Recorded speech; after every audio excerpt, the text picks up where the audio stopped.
So one of my viewers reached out to me, and her name is Marianne Nowinski, and she asked me if I take recommendations for videos.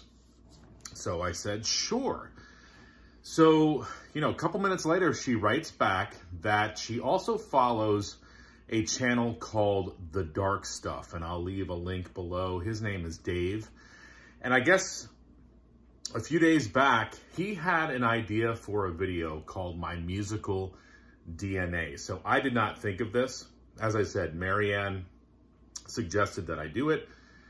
Dave from The Dark Stuff has already done his video. And basically his idea was that our musical DNA, aka our musical tastes, are developed between the ages of 13 and 23, okay? To kind of go along with DNA, and DNA, of course, is our 23 pairs of chromosomes. So what Dave did is he chose 23 artists that helped to shape his musical DNA, and he chose 2 albums from each. So that's what I'm going to do. So I want to thank Marianne Nowinski, one of my viewers who came up with this recommendation. And I also want to thank Dave from The Dark Stuff. So head on over to his channel and subscribe. I'll leave a link below. And over the next 6 videos, I'm going to show you guys 23 artists that are part of my musical DNA, and I'm going to show 2 albums from each. So let's get into part 1. The first band, and this might be, the other thing, I'm going in alphabetical order as well, like Dave did. This is probably going to be a band that a lot of people would show as part of their musical DNA. And I'm talking about the Beatles. So the 2 albums I'm going to show are Sgt. Pepper's. Not my favorite Beatles album, but I remember sitting down with my dad and listening to this album. So I'm sure that the musical ideas crept into a young Chris Proffi's head. And then my other Beatles album I'm going to show is my favorite Beatles album, and that is the White Album. And this was the Beatles album that I discovered. My dad had it in his collection, but I remember sitting down and listening to this on my own. And as a lot of people have pointed out, so many different musical genres are in this album. So I can't help but to think that the different types of genres in here helped make my musical DNA so varied. I mean, you've got the heavy metal of Helter Skelter. You've got blues in here. You've got folk country type stuff with Rocky Raccoon and Blackbird.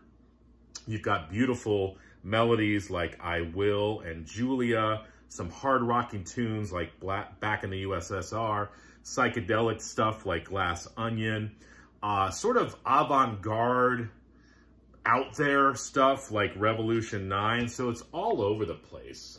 So this was one of the big ones that I think helped to shape my musical DNA. Again, going in alphabetical order here. One of my favorite bands, a band that I listened to so much as a kid and I'm still listening to today, and that is Black Flag. This is one of my favorite albums by them in my head. And again, to kind of go along with the White Album, this is all over the place musically, okay? You get some heavy metal in here. Of course, you get the punk. You get some sort of jazz textures in some of the songs. So, I can't help but to think that this might have led me to some of the jazz that I like. My War, just the anger and intensity of this music struck me as a kid, and so much that I'm still listening to this band and this album today. Next, this artist was huge for me when I was in high school, and I'm talking about Garth Brooks. I wanted to be Garth Brooks. I wanted to sing like him. I wanted to look like him. I wanted the hat. I wanted to write music like him. This was when I was really starting to get into playing guitar, and writing my own music. And a lot of times it was for my girlfriend in high school. So, you know, I wanted to write those love songs like Garth Brooks did. This was a huge album for me. The Thunder Rolls, Two of a Kind, Working on a Full House, Friends in Low Places, Wild Horses, Unanswered Prayers. The last song, Wolves, tears me up every time I hear it. This definitely got into my musical DNA and helped me as a songwriter. Another album by Garth Brooks, which is huge for me, was the album The Chase. And this has one of my favorite songs ever, and it happens to be by Garth Brooks, and it's the song Every Now and Then. One of my favorite songs. Such a well-written tune. And the last artist for this first part of the video is none other than Johnny Cash. I got into Johnny Cash when I was in college. I went over to Germany with my college choir, and we stayed with German families. And the family that I stayed with was a musical family, and the father would play this for me every night. So this ended up becoming my first Johnny Cash album and my favorite Johnny Cash album of all time. Hello, I'm Johnny Cash.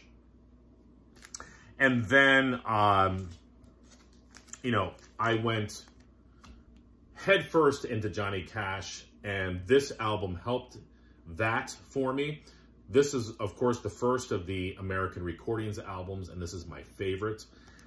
When I was in college, on my own guitar, I would play the song Delia's Gone. I would play Let the Train Blow the Whistle. I would play Let the Beast in Me.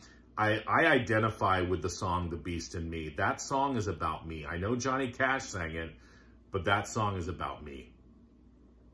13, which was by Glenn Danzig. Tennessee Stud, awesome tune. And another great song in here, Like a Soldier. Johnny Cash crept into my musical DNA. He's still there. He comes out in my writing. He comes out in my singing. He is definitely part of me. So there you go. The first four artists, part one, the Beatles, Black Flag, Garth Brooks, Johnny Cash. So I'm going to be continuing this over the next 5 videos after this. And again, I want to thank Marianne Nowinski, my viewer, who recommended I do this, and also Dave from The Dark Stuff. So please head on over and subscribe to Dave. And if anybody else wants to jump on this, definitely do it. My musical DNA. All right, everyone.